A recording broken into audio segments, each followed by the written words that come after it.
Kia ora. So today I'm going to be comparing New Zealand and Canadian approaches to Indigenous sentencing. Indigenous populations across the globe face disproportionately high rates of incarceration. So in response, Canada and New Zealand have developed legislative and judicial frameworks to address these systemic inequalities.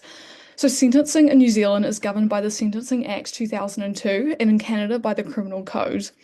Neither of these legislative instruments incorporate tikanga Māori or Canadian Indigenous legal practices and concepts. So this presentation will compare these jurisdictions' approaches to the sentencing of Indigenous peoples, focusing on New Zealand's journey to a partial adoption of the Canadian model. So the Sentencing Act 2002 contains sections that ensure cultural background is considered in the sentencing process. The broad drafting of these provisions invites courts' exploration of Indigenous recognition through two main avenues. So these are incorporation, through the formal integration of tikanga Māori into the legal sentencing framework, and specification, the consideration of indigeneity in sentencing. So the High Court in R. Mason stated that when cohesive with the existing statutory regime, tikanga can play a meaningful role in criminal proceedings. So, in terms of incorporation of tikanga, Keel and R in the Court of Appeal focused on the potential incorporation of tikanga into the sentencing process. So it was argued that a tikanga explanation could discount his sentence. So the defence suggested that the incorporation of tikanga would be pursuant to the underlying purpose of Section 8I and Section 27. So Section 8I of the Sentencing Act states that sentencing must take into account the offender's personal, family, whānau, community and cultural background in imposing a sentence or other means of dealing with an offender with a partly or wholly rehabilitative process. The offender's appeal was also built upon his Section 27 report. This provision is a mechanism for offenders to call on any person to recount their personal, family, whānau, community and cultural background to the court, and this information is used to explain to the judge the offender's background. So the Section 27 report discussed the offender's positive community presence, and it also described his moral obligation to participate in the offending. So this was drawn from the tikanga process of muru, an act of compensation for wrongdoing. However, this was rejected by the court, and the rationale for this was that the court was concerned with creating a multi-layered justice system. So the court did acknowledge the provision's purpose of considering cultural background. However, this was usurped by the implication of a loophole for Māori offenders to achieve a lower sentence. So Keel asserted that even if muru was accepted as a ground for lowering the sentence, the seriousness of the offending would have extinguished any discount available. In terms of indigeneity as a specific consideration, Mika and the Crown in the Court of Appeal dealt with this issue.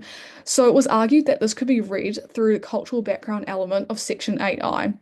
And the subject of the appeal regarded whether the judge ought to have discounted the sentence based on Mika's Māori heritage, and this appeal was dismissed because it was intended that Parliament would not have a fixed discount based on ethnicity under Section 8I, and this would not cut across the judge's role to evaluate the offender's accountability through a balancing exercise. So Keel and Mika disregard the possibility of incorporation or Indigenous specification in sentencing through Section 8I. These cases cite Section 8I's ancillary status as a principle rather than a solo provision as to why these changes could not be implemented. It would also be seen to frustrate Parliament's intent by creating a two-tiered justice system. Therefore, Section 8I is not a mechanism for either avenue to be explored by the courts. So in terms of the Canadian approach, this is governed by the Canadian Criminal Code, and this contains the provision, Section 718 2E, which provides that the courts with specific guidelines regarding the sentencing of Indigenous peoples. The section instructs the court to consider all available sanctions other than imprisonment that are reasonable in the circumstances for all offenders, with particular attention to the circumstances of Aboriginal offenders. So this section has been built upon by the Supreme Court of Canada's landmark decisions of Gladue and Ethel, and these cases have created and endorsed a two-limb framework that takes into account indigeneity as a factor in sentencing. So the Supreme Court in Gladue ruled that the phrase "with particular attention to circumstances of Aboriginal offenders" referred to the difference between Aboriginal offenders and the conditions of all other offenders. So this difference stems from the ongoing impacts of colonisation, which manifests in a lot of different ways through low incomes, high unemployment, substance abuse, and community fragmentation. So Gladue instructs judges that to be pursuant to the section, they must give effect to the specific rules for Indigenous peoples that lower sentences and seek rehabilitation where possible. So this two-limb test states that judges must consider both the systematic or background factors of the offence and the type of sentencing that may be appropriate in the circumstances in relation to the offender's Aboriginal heritage. So the Supreme Court of Canada re-endorsed Gladue in the Eppley decision. It also clarified the relevance of the serious nature of offending. So Eppley stated that it had no bearing on Aboriginal considerations, and these will be taken into account regardless of the categorisation of the crime. The judgment declared that the inclusion of a seriousness provision would neutralise the section and would not be pursuant to Parliament's intent, nor the principle of proportionality. So additionally, Eppley confirmed that a causal link between indigeneity and the offence is also implicit. So the New Zealand Supreme Court in the 2022 landmark decision of Birkeland revisited a potential adoption of Gladue and Eppley through Section 27. So Section 27 is a stronger provision than Section 8I for various reasons. Firstly, Parliament's legislative intent. While Section 8I sits among other principles the court must consider, Section 27 is a standalone provision. Section 27 reports also have a very low bar of admissibility, and Section 27 has a mandated express purpose to allow the offender an opportunity to explain their circumstance, whereas Section 8's purpose is not just to consider cultural background, it presents a range of factors which may be relevant. So Birkeland class factors that have causative contribution to offending as relevant considerations in sentencing. Contributory deprivation accelerated by historical colonial dispossession comes under the umbrella of causative contribution. So this establishes a sentencing consideration confirmed through information presented in a Section 27 report for Indigenous peoples in Aotearoa. So this adoption of the Canadian approach was subsequently qualified.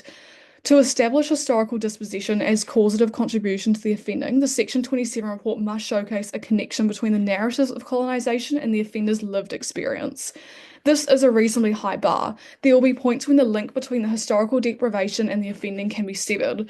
The rationale for this is that not all Māori live in circumstances of relative economic, social, or cultural deprivation. Therefore, the onus is on the offender to showcase the negative impacts of colonisation through a Section 27 statement. No such burden exists in Canada, as Eppley establishes an implicit link. A seriousness exception is also carved out in Birkeland. The judgment states that causative contribution of offending may be displaced in whole or part when offending is serious. So this follows the Keel decision, which cited that the seriousness of the offending as grounds for extinguishment. So Birkeland departs from Eppley's dismissal of seriousness as a factor. Therefore, it is a timid adoption of the Canadian approach. So there are reasons for this partial adoption, and the key one is that a full endorsement of the Canadian approach cannot be achieved without statute. So Section 27 is not as strongly geared towards Indigenous peoples as Section 718, and there is no direct reference to indigeneity, only cultural background. Rehabilitation is also a cornerstone of the Canadian section, however, it's not mentioned in Section 27. So therefore, a full adoption would frustrate the Act, Parliament's intention, and create an unduly loose link between indigeneity and sentencing that cannot be done without the explicit endorsement of Parliament that is present in Section 718. Some wider implications of pre-sentencing reports. In both jurisdictions, there is debate as to how influential and determinative cultural reports are in sentencing of an Indigenous offender. Through Birkeland, the Supreme Court affirmed that the status of Section 27 reports as decisive instruments, but in Canada, we've experienced major issues with the discrepancy of the application in the Gladue and Eppley report. So Gladue factors were only considered in 32% of cases from 2019 to 2020, and had no tangible impact on 46% of cases and not considered in 21% of the judgments. So this showcases an alarming disconnect between the implementing mandated statute and judicial guidelines. In conclusion, New Zealand courts have partially adopted Canada's approach to Indigenous sentencing through Section 27 rather than Section 8I. However, this is where the court's jurisdiction ends. Further progress requires clear statutory mandate. New Zealand or Canada have not made steps to incorporate Indigenous legal traditions Even Berkland or Eperly, well-meaning, are paternalistic and unresponsive to the nature of legal pluralism. The reality of sentencing is an overwhelming Pākehā judiciary handing down judgments to a disproportionately large number of Indigenous offenders. Therefore, the integration of Indigenous legal traditions is a potential method to ensure the sentencing process is more equitable. Thank you for listening.